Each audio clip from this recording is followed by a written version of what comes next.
today's sponsor for the Senior Centre is the Cook Family Funeral Home, established in 1940 on the island as the Owen Funeral Home. Since then, it has remained Bainbridge family owned for the past 80 years. And today they offer everything from traditional burial and cremation to green burial and aquamation. Experience the difference a family can make. Visit today. So that is our sponsor today, Cook Family Funeral Homes. And now it is my utter pleasure to welcome back again Laurie Usher, who is going to take us to Venice, a little bit of Cinque Terra and Croatia.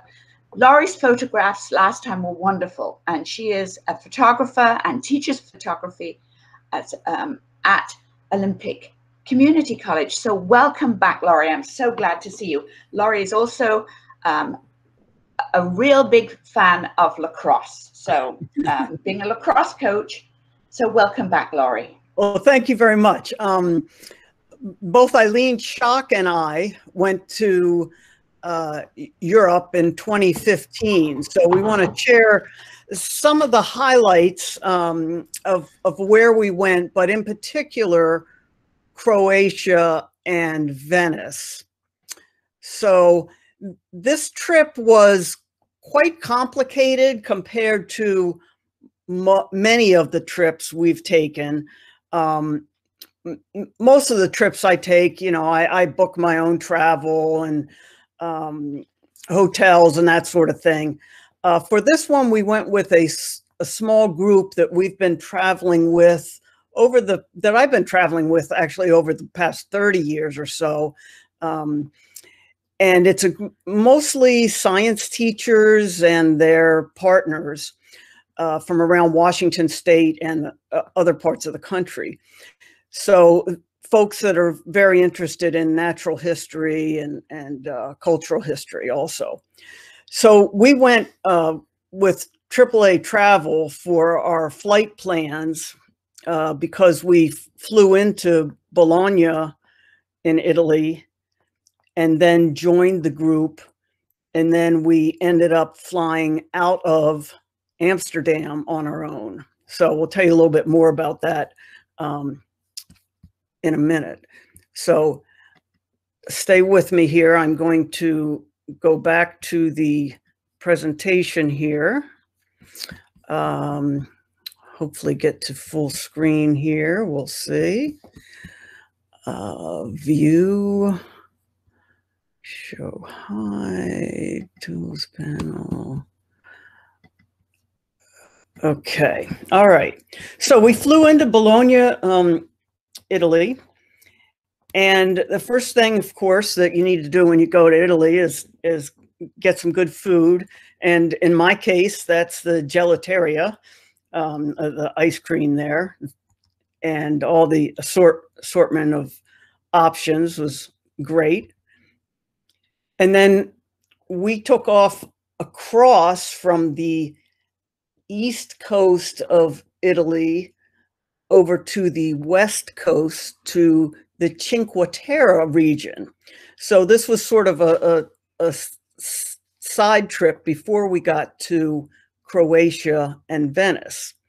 So Eileen and I went with this small group, and Cinque Terre is a group of 5 small villages. Go ahead. So hi, this is Eileen. So Cinque Terre they're really 5 centuries old small villages. They're on that rugged Italian Riviera coastline, and they're actually linked by cliffside hiking trails as well as coastal trails. And so our trip was kind of booked as a walking trip in part, and maybe a food trip, although the food was not as, we're not really foodies. It wasn't as we really are normally eat. But the walking part, our group was very interested in, especially because you can walk from the hills in Cinque Terre to any of the villages. So we stayed in one village. These are some photos of where we stayed. And then you could do a walking trip. I only did one of the walking trips, but it was fabulous because you come from It was 2 or 3 hours maybe, but you come in through the vineyards behind the village. Very beautiful to see it from that point of view. You can also take boats. There's a ferry that comes into, not all the villages in Cinque Terre have ports, but several don't. But for the most part, you can come by boat or also by train. And our group was introduced to hiking. We had a lot of walkers, hikers in our group. A lot of them were our age, 50, 60 to 65, 70. But our tour guides that were hired to help us out got them lost a few times. So 3-hour hikes turned into 7 or 8 hour day hikes. And I hear that some of the hikes were on goat trails. So I stayed behind and rested up for evening photography.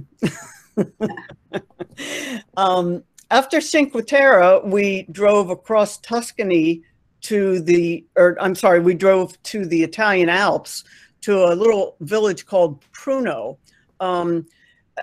If you watch the last slideshow, you'll notice that there'll be some oddly colored photos in some of this presentation. This is a color infrared, and you'll notice that the vegetation will be glowing sort of a bluish white color, even the moss and the algae and that sort of thing. So that's one of the kinds of different photography methods that we've been doing.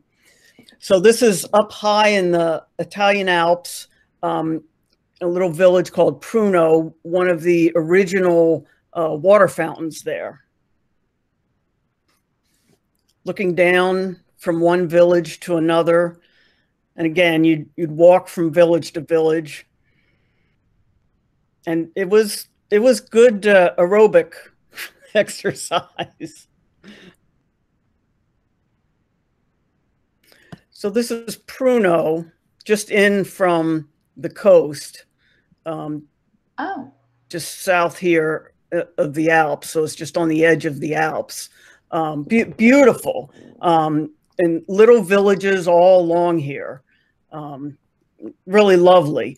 However, we did go in the summer, and it was 95 to 100 and some degrees all throughout Italy and Croatia, unfortunately, which made it really tough for me, especially.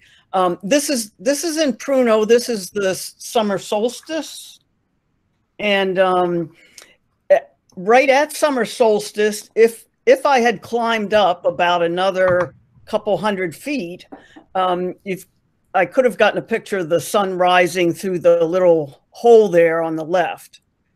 I'm not much of a climber these days, so I got it the sun coming up to the right, which I like too.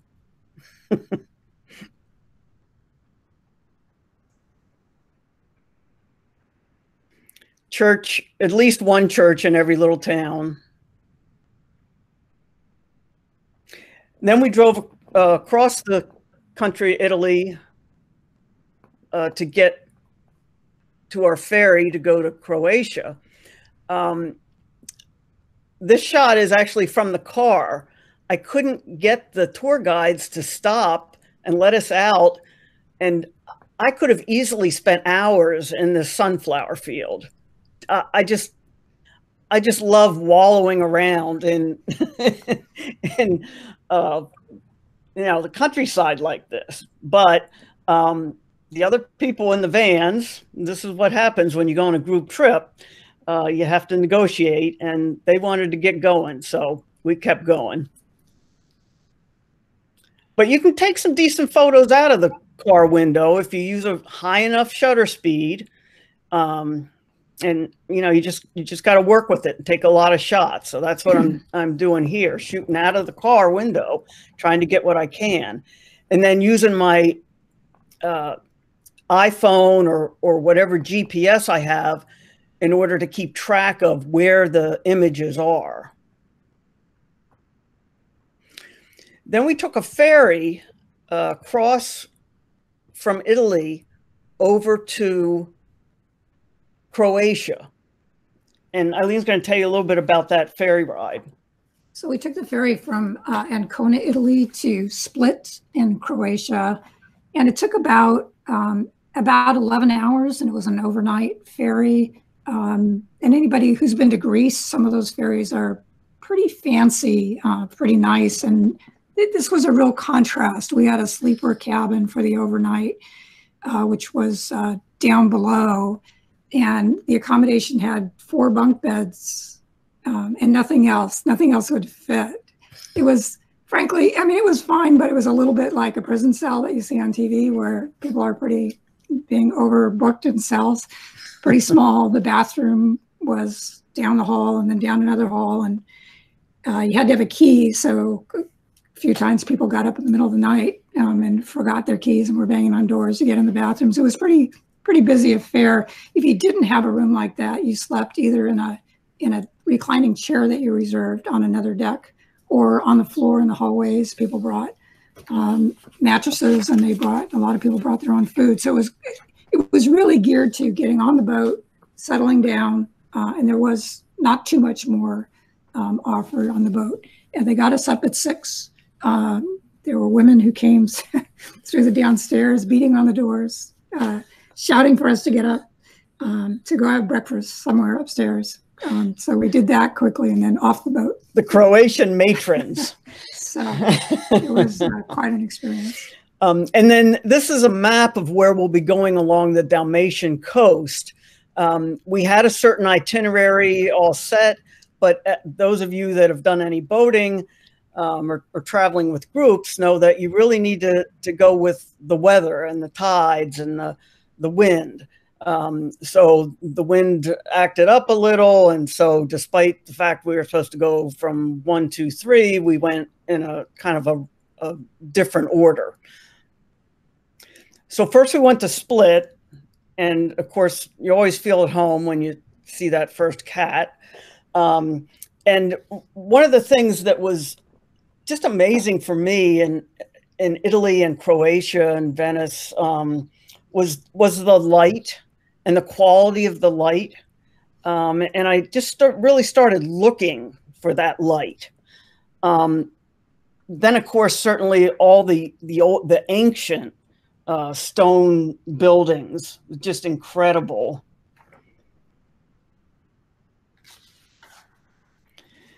This is all part of, do you want to tell them about the Diocletian? Well, so that part of what you were saying, the Diocletian was the emperor's palace, the Roman emperor's palace. And I know there's a slide coming up where these a cappella singers are singing. So it was very impromptu for us because we were really waiting for our group to find our boat. So we were going on these little out trips and then going back and protecting the luggage, taking turns. So we ended up at the palace, and we were in this beautiful domed ceiling there, which is apparently where Emperor came out. Diocletian met people who were coming to see him. But the acoustics were incredible. The music was beautiful. There were little kids dancing and watching, mesmerized. And apparently it's a common affair that people sing there because it's such a fabulous sound.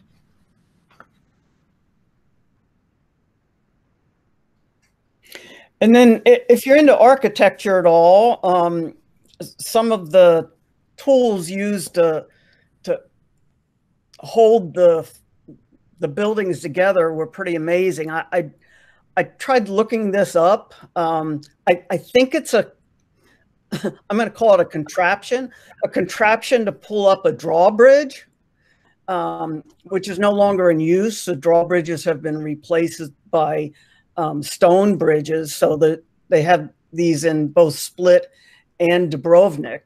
But just, fascinating. They could also be used as, I think, torture tools as well. Just amazing. So then we went on to Dubrovnik.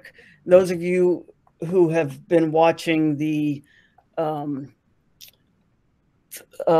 show Game of Thrones, which I have not. I'm waiting for my nephews and nieces to tell me all about it. May be familiar with some of this landscape. Dubrovnik was highly bombed during the Croatian War, which is called a variety of different things. On this map, it's called the aggression on Dubrovnik by the Yugoslav army, the Serbs and Montenegrins. This is 1990 and 91. So this is Dubrovnik, and almost, I'd say 75, 80% of the buildings were either burned or bombed, or roofs were damaged, or direct hits on the pavements. So a lot of damage was done to this very, very old village. But it was built for that. It was built for war. So those of you that play chess or, familiar with the rooks, and this is what their design is taken from, the castles. So apparently it was built from between the 14th and 15th century in those times and up until the 17th century. And it was, in the Middle Ages, it was very successful in preventing, I don't think it was ever breached, is what I've read during that time period of the Middle Ages. And the walls there are up to 82 feet high. And the wall around that goes almost all the way around is about 6,300 feet. So you can walk the outer perimeter on the inside at the top as well. It's a great place to walk when it's 105 degrees in the middle of the day. We ended up going out shooting at night in Dubrovnik, which was a different experience. So, yeah, we found what shade we could with some trees, and we'd photograph, doorways and entryways. I just have to stay out of the sun as much as possible.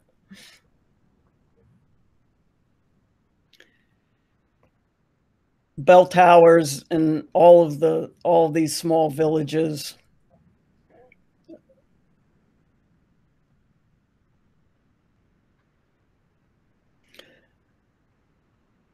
Much of this artwork is done by a famous Venetian artist that's on the buildings.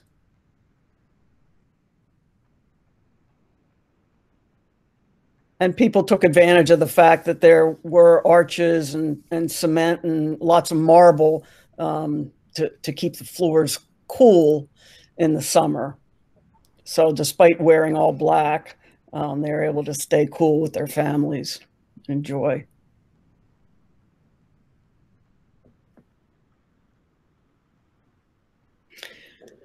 We found that Dubrovnik was,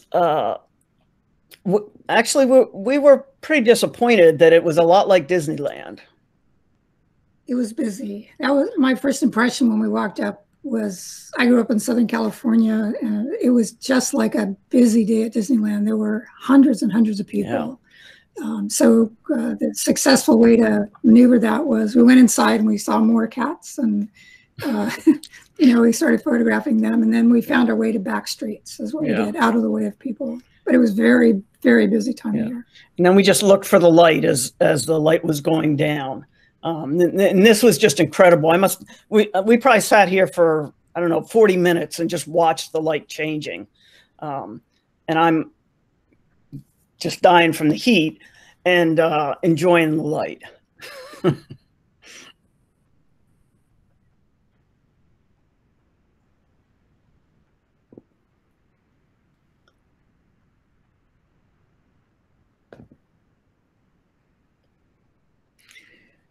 And the way to get shade in Dubrovnik is just go, along the walls. Then we moved along to some of the other islands. This is Korčula, which is known for the birthplace of Marco Polo. Whether or not he really was born here is up for debate, but apparently he lived here for a while in addition to Venice.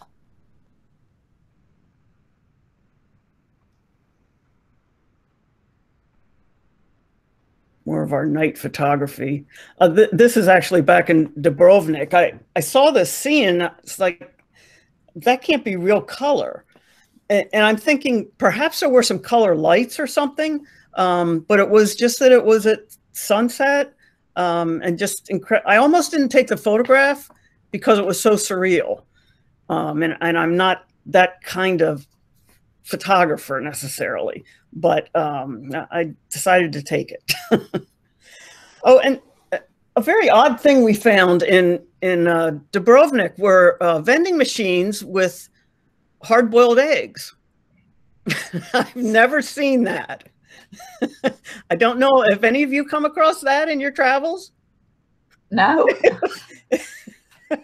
It was quite convenient, actually. I mean, it was an inexpensive, good food. I never saw anybody buy any, but they had a lot of eggs in there. It was well stocked. And then in every town, every small town, there were markets, usually a church, several bars.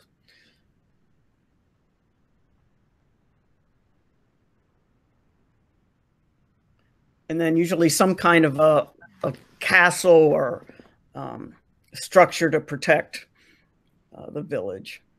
So this is during the day, and that's at night.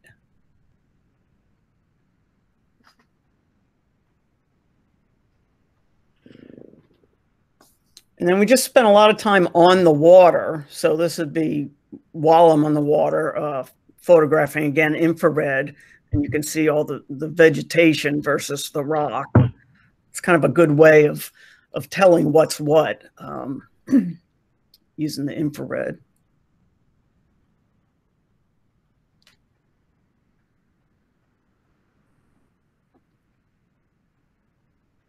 A lot of outdoor restaurants. I don't think we saw really any indoor dining, perhaps because it was summer and it was so hot, but the villages really came alive and stayed alive at night because it was still probably 80, 85 degrees. So that was nice that they didn't roll up the carpet like here at 7 p.m. A lot of bars. Yeah, a lot of bars. A lot of places to get a drink. And I think this is a little fishing boat here getting ready to go out early in the morning. So we decided that the way to beat the heat was to stay out late and get up early, and then to take advantage of the heat by doing some siestas.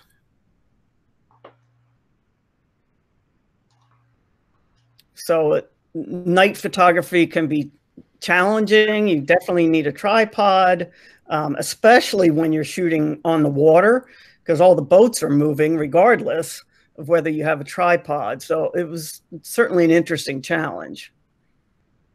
This is a little bar right on top of the water. This is a bar that our captain liked. The captain of our boat, the Leonardo. There were about 23 of us on the boat, but he was in there one night. You could hear him singing like blocks and blocks away. He was pretty animated. Nice guy. This is our ship, the Leonardo. It's about a 70, 80 foot boat. So not that much larger than some of your weekend cruisers, but we only had, I think it was 12 guests on the ship and 5 crew. So it was a nice size. And we'd stop and have swim breaks. It's just beautiful, beautiful water. They call it the Mediterranean, how the Mediterranean used to be. Yeah.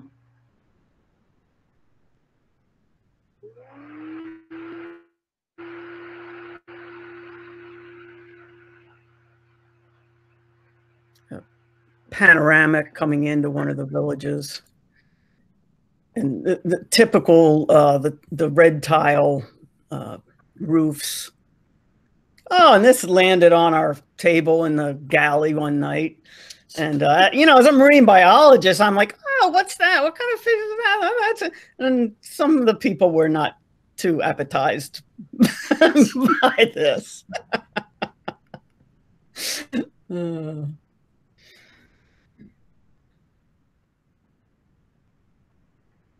That's our boat as well. That's Laurie, is this your boat? You know, I think we're in the boat. I think we're in the boat here. Okay. Yeah. But it's similar to this one. Ours is just, you can see it's a little higher. Yeah. And the flag of Croatia, they've gone through a lot of flags, a lot of wars, a lot of takeovers, from Romans to Byzantines to Greeks to you name it, and they've probably either tried to take over Croatia and Slovenia, or have.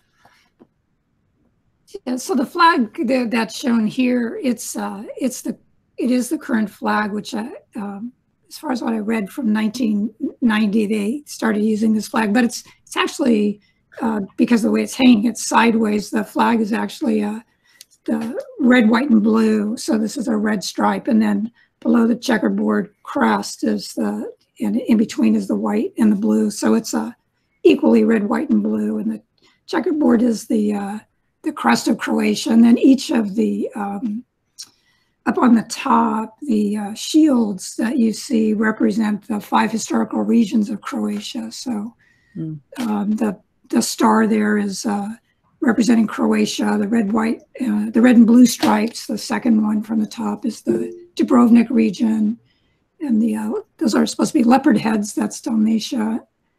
And then you go down to Istria, the golden goat there, and then the flag of Slovenia. I think those are called Martins. I'm not sure. Yeah. Down Okay. at the bottom. So it's kind of bringing in the historical aspects of Croatia. Okay, great. Thanks.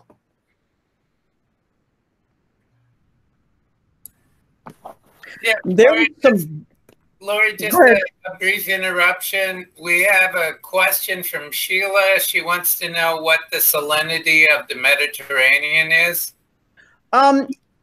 It's,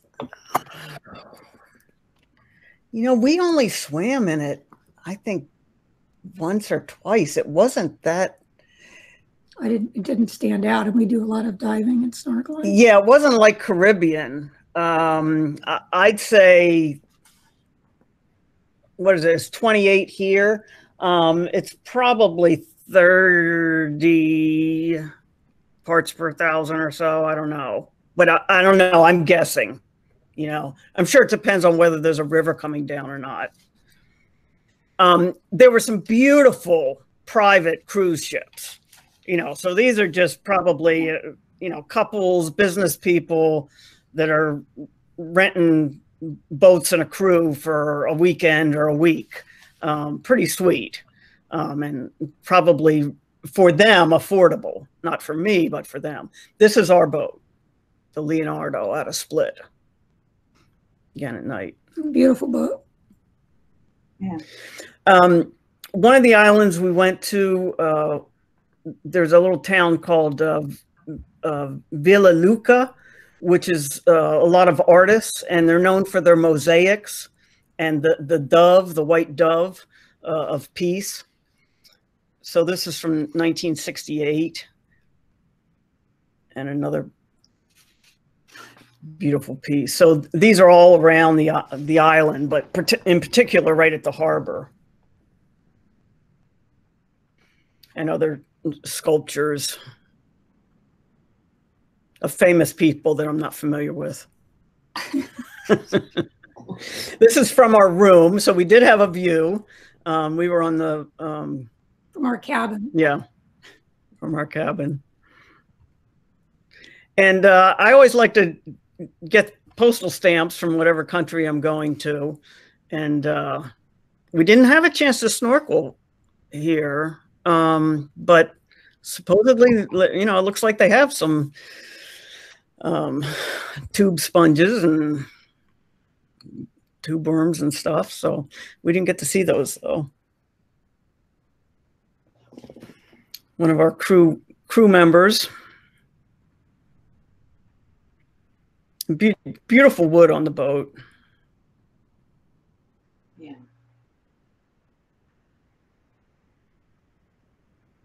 And there were fishing boats about.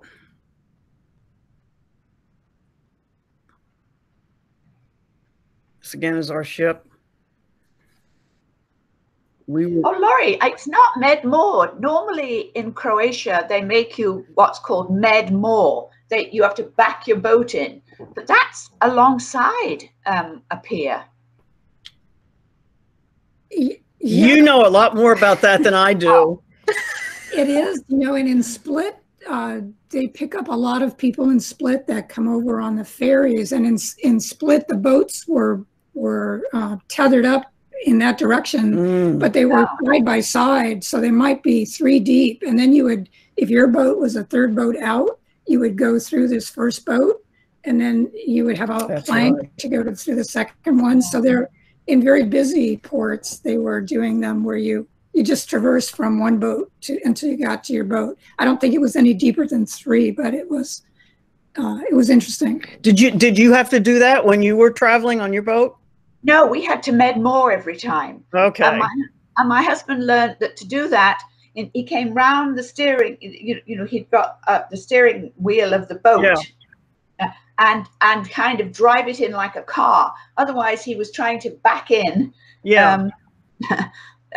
backwards, and it was so much easier to do that. But everybody made his Med More. But well, that's a new term for me. As big as this by any means. Yeah. So this is we were down here on the the main deck. I'd call it the bottom floor, but the main deck. We were on the well, no, when we were at the lower. No, we were not. There were people below us. Oh, were there? Okay, that's right. The crew. Sorry, go ahead. Laurie, did you have air conditioning on the boat that they switched off at night? Yes, we had a little. Yes. A little. A little. Yes. Did you say that's our room? that is our cabin there. And then you know, if you go up in the front was a dining area that you went into. So you had an option of, you could have meals on the boat every night, or you could go out. So people did a combination of things. And this is from above looking down. And the crew was really very nice. There were, as Laurie said, 4 or 5 crew with the captain, and they were very easygoing. They're very friendly, very social. Just go through a few shots from the boat here, just as we were wandering about.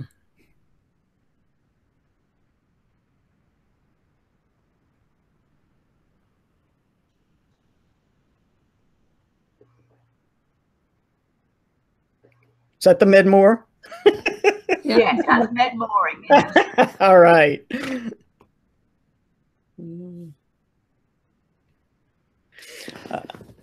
And then we came into was this Milna, or I think it might be Milna. Yeah, another small town. We got there in the evening, so we did night photography. This is actually a roadway here, and cars were coming around here at a pretty good clip. I mean, 35, 40 miles an hour. So we've got our tripod out there in the middle of the road, ready to move it as soon as you hear anything.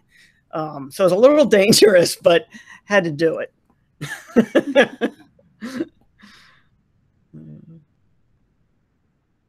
Good fishing out here, apparently. Also, a lot of yachting.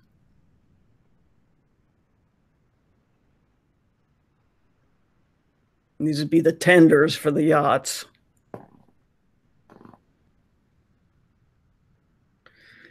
And this was the safety measure that was taken. These are the mirrors that are on the corners of that building. I'm not sure anybody's ever looked at in one that's in a car. I think it's mostly the pedestrians that are looking at them.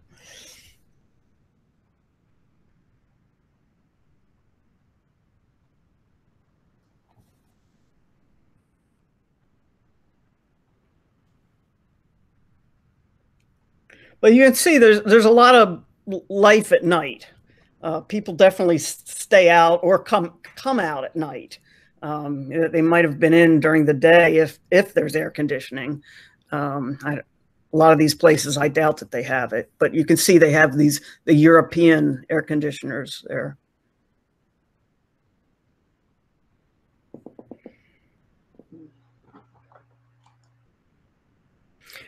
Great fishing. This was sort of the entertainment for the night for a lot of people, was to look down on this shrimping boat.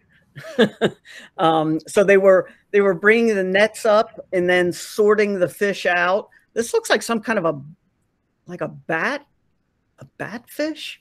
But then when they had bycatch, they just threw the fish over if they weren't supposed to be getting those or whatever.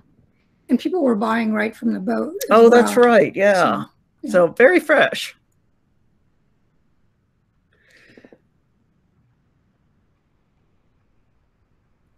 This is in a village called Milna.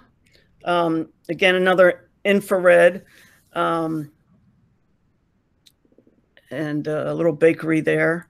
I went by a cafe, and a gentleman said, "You know, what are you doing?" And I said, "Oh, I'm just taking some photos." And he said, "Well, why? Why? You know, it doesn't seem that interesting." And I said, "Well, I'm using infrared," and he was Russian.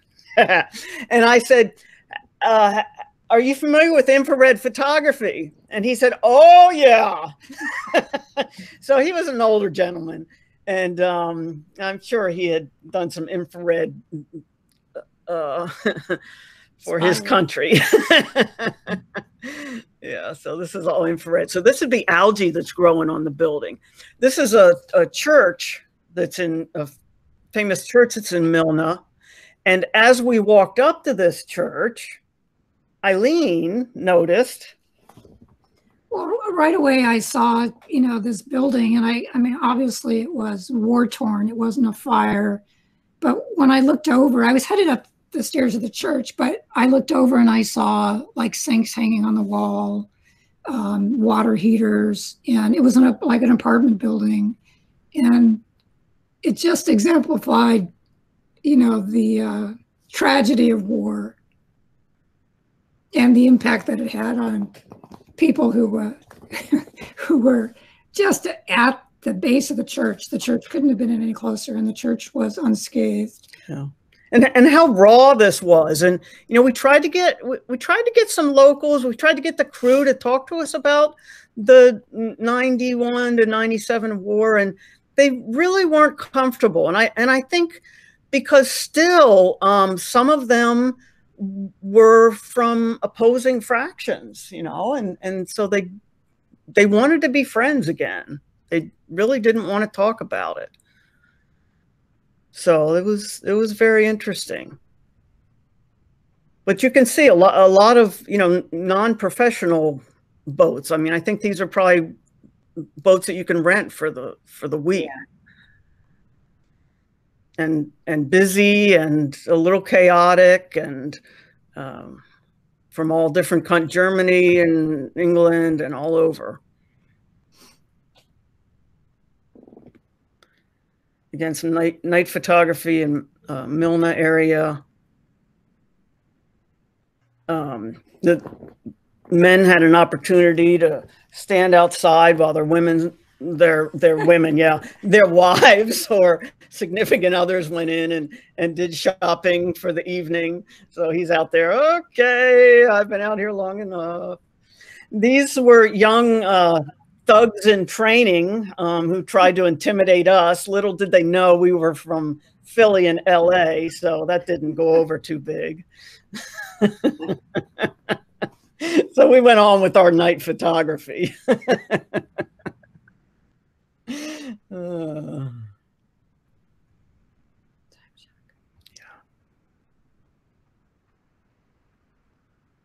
A lot of sweet little boats.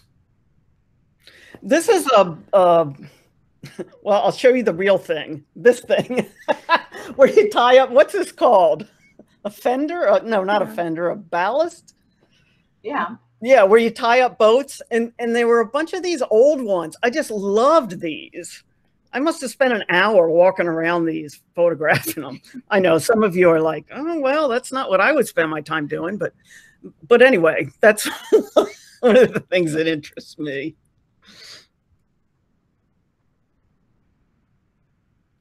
Okay, and this is our last night on the boat. And so the crew member is teaching one of the kids how to make his napkin swans or whatever it is. And yes, they have Coca-Cola in Croatia as well. So after the Dalmatian coast, we headed up to... We went to Venice. We went up to Slovenia first, to, Slovenia, to a national park. And this is Plitvice National Park. And it looks kind of deserted here, which would have been really nice if it were, but it was not. There were, I think, tens of thousands of people there, unfortunately. But it was one of the most beautiful places I've seen in my life. It's the water was clear and greenish, and but this is an example of what it's like to go across. And this is not one-way traffic. So we're walking across this way, and then all of a sudden, oops, somebody pushes you off into the wetlands. So that's what happened to me as I'm using my cane to get along the boardwalk. And the guy was very apologetic, but you know, there were way too many people there, but we have no control over that. But if I were to go to this park again, I would go early in the morning. Yeah. So the calcium carbonate, just beautiful. The way it comes down through the rocks and the vegetation here. And then you can take ferries over to different islands. And it's also high and low lakes. So there's thousands of acres of lakes. And this is the sanitation system. Very simple. Yeah. So this is the national park, and you can walk or take boats all through here. So then we're driving up north and around the peninsula to on our way to Venice. We stopped overnight in Slovenia at this beautiful little villa. These are some shots from the road. You can see the reflection in the car. And I think this was probably a farmer's field that grew a cemetery in the last couple of decades, unfortunately, of young people. And this is a linden tree resort where we stayed, and Eileen was horse riding with a group of the folks from our group, our travelers. So it was a nice respite, I think. Yeah, I just noticed none of the men went riding. It was all the women that went riding. Oh, interesting. Yeah. This was one of the accommodations. They had some teepees. They had a yoga center at this ranch, a meditation center. It was very hospitable, very nice. And this was probably the best food that I had on the trip. It looks like a mozzarella stick with bacon wrapped around it. Very simple. I'm easy. These are the caves in Slovenia, millions of years old, and the famous horses. What are they called? The Lipica stud farm. The Lipizan, the white horses, the Lipizan white horses that perform dressage. Then finally we get to Venice. Neither of us are big shoppers. So, you know, we enjoyed the window dressings, the boutiques, looking into them, and the mirrors and the reflections and the light. Again, very hot in Venice. So we went out early in the morning and saw vendors resupplying the stores. So that was fun. This is a kind of an illustration of the chaos that ensues.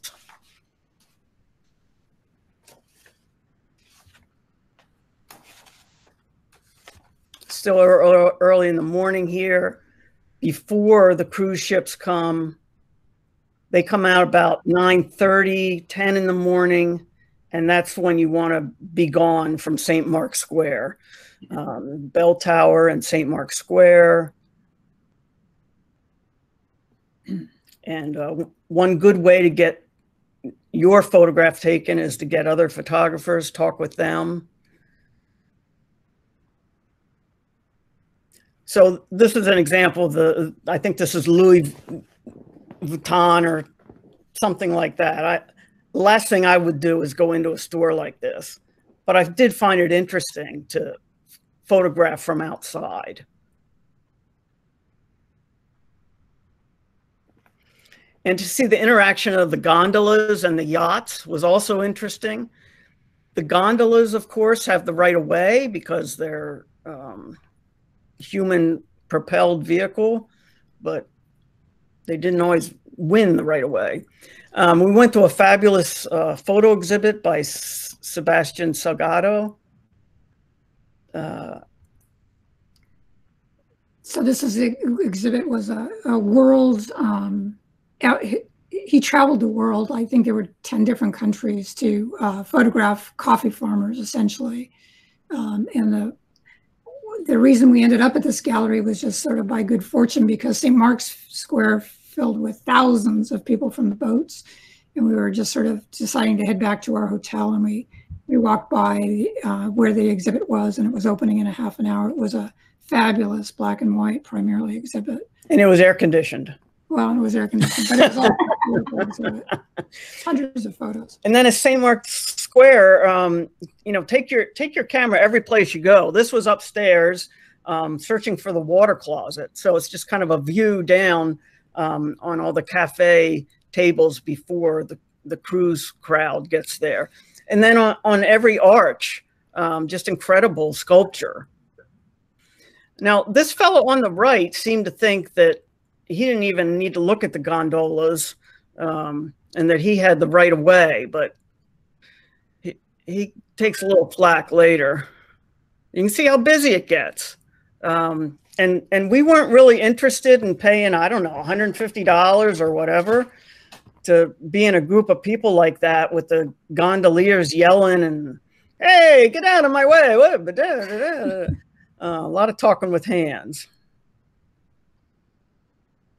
These are my tools, my hat, and then I have this, it's kind of a monopod with a seat on top. So that worked out really well for me. So this is when the boats start letting out and you want to get the heck out of Dodge.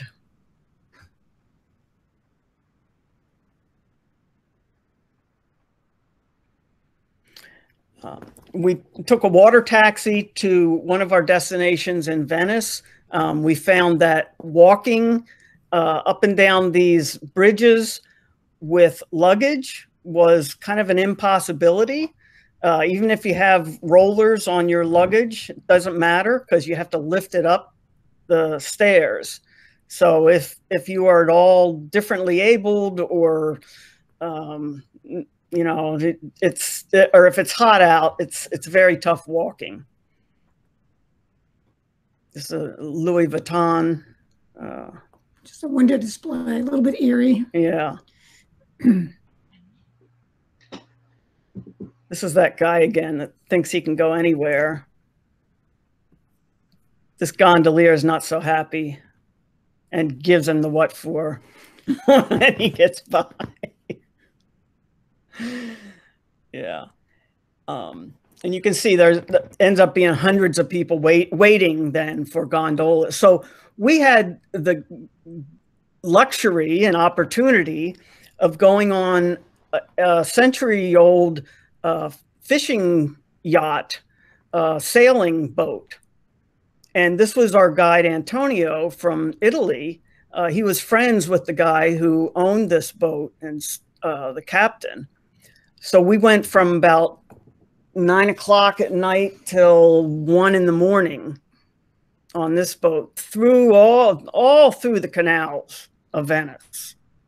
Again, another infrared, so you can see and it was just fabulous. This was probably the highlight of the trip for me. It was.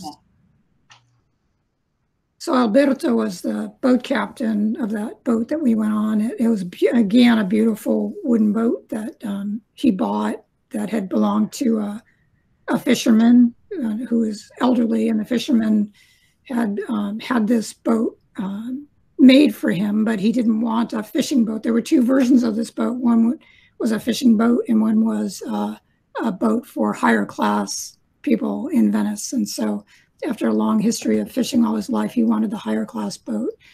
So that's the boat that that Alberto bought. And that's the boat he took us out in. And he was a concert cellist in Venice. Yeah. And this is Alberto. Yeah. And he also raced his boat, and he's very successful in racing his boat as well. And he's the only person who, there's an annual race, and he always goes, and he always takes his children, and he's historically been the only one to take his children in the boat. So it's kind of sweet stories. A great evening we had. This is his favorite lantern in Venice. So he took us to this, which is right across from the fire department. So my family being big in firefighting, I said, oh yeah, we got to go see that. So we went by the fire boats. It was a great highlight. He's like, really? You want to see those? I'm like, yeah, it's great. And then this is all of our luggage getting ready to leave Venice. And then on the way back home, we stopped in Amsterdam for, I guess, three nights. And it was such a difference because it was cool. It wasn't dusty. It was just more planned out, it seemed. You didn't have to rush around as much. So it was much more relaxed. It was a good way to get back into our life, I think. So we went to Delft near Amsterdam. And we were separated from the group at this point. So it was finally sort of on our own terms. And being a women's sports enthusiast, I loved this field hockey poster for girls. And of course, we went to Vermeer museums with the, and then the airport was fabulous, clean, large lockers, nice clean stainless steel surfaces to put things on, and they even had free bike boxes. So a lot of luxury here. And then we flew off to the US back. And with that, I'm wondering if there are any other questions. Well, I just have one comment, Laurie. In Venice, you can't just go on and take your boat in to Venice, particularly on the Grand Canal. The only person who's ever done that was James Bond. You, as a private individual trying to take a boat into Venice, you just can't. So that gentleman who was being obnoxious must have had a local's boat to be able to have gone into the canals to do that. Yes, he probably had a permit or something like that. Now, the other thing about that is that my friend who lives in New York State, she's on a crew team, and she and about 8 of her crew partners, they rode through Venice. And I would like to know, maybe they rode on the Grand Canal, because it's, you saw how skinny parts of the canals were. Yeah. You know, there's no way you could get a crew boat through there. So yeah, it was very interesting. But they had both public water taxis that accommodated like maybe 10 or 12 people, and then they had private water taxis as well. So we took a private water taxi once back to the airport when we went back towards Amsterdam. So maybe he had a license to be a water taxi, but most of the water taxis we saw were beautiful, vintage. We saw some beautiful Chris Craft boats there, and yes, wooden boats that were water taxis there. Gorgeous. Yeah, just walking around was, you know, incredible to see the woodwork and the stonework and the dilapidation of, you know, all of the, like in Venice, all the foundations would be in infrared. There would be algae and stuff down along the bottom here, and they'd just be falling apart. And the bottom floors of many of the places in Venice have to be abandoned, and they're sinking. And all of Venice is built on millions of tree trunks that were just planted, pushed into the mud. So, you know, it's like Seattle or so many other towns that were built on wetlands. So it's just incredible that it survived 400 or however many years. So, yeah. I was just going to say as a last thing, you know, when you travel, you always wonder what happens if you need medical care. And I had an incident with, I've never really had a toothache before, but I had a horrific toothache when we did the first stop when we were on the Leonardo. And it was kind of a long story, but I ended up at the ER. I took a bus up to the ER, and they were fabulous. What I needed was antibiotics. What I walked out with was a prescription for antibiotics. Very easy, wouldn't accept any money. And then also when we were in Croatia, one of the travel partners that we had, she had had a hip replacement at one time, and she just had she moved in a certain position and her hip dislocated, and we were at the ranch that we showed you, and that town only had 20 people, but she was taken by the locals to a small tiny hospital. A couple of us went with her, and they kept her overnight and got her hip relocated and on crutches so she could get home safely. But very impressive. They took very, very good care of visitors. Yeah, that was good. Any other questions or comments? Or no, I had to go to the dentist in Croatia. I lost a tooth on the flight over to Europe. How was that? The filling. And it was a woman dentist, and she was wonderful. And she did charge me, it was 40 euros for a new filling. And I had no problem paying 40 euros for a new filling. Yeah, right. Yeah. Well, and you were lucky that you were able to get in, right? And you didn't have to divert. Yeah, all those things are incredible. I didn't have time to go to a dentist because our boat was moving to the next port, so I was on the run. But yeah, it's good to hear. I was wondering how that experience would have been. Yeah. Well, good. All right. Well, thank you all. Laurie, I appreciate you doing this. It's been wonderful, and thank you for taking us on our journey today when we really can't go in person. But it was for me, it was memorable because I had walked the Cinque Terra years ago and caught the train back. Yeah. And I loved seeing these photographs. So thank you. Yeah. And I appreciate you doing this.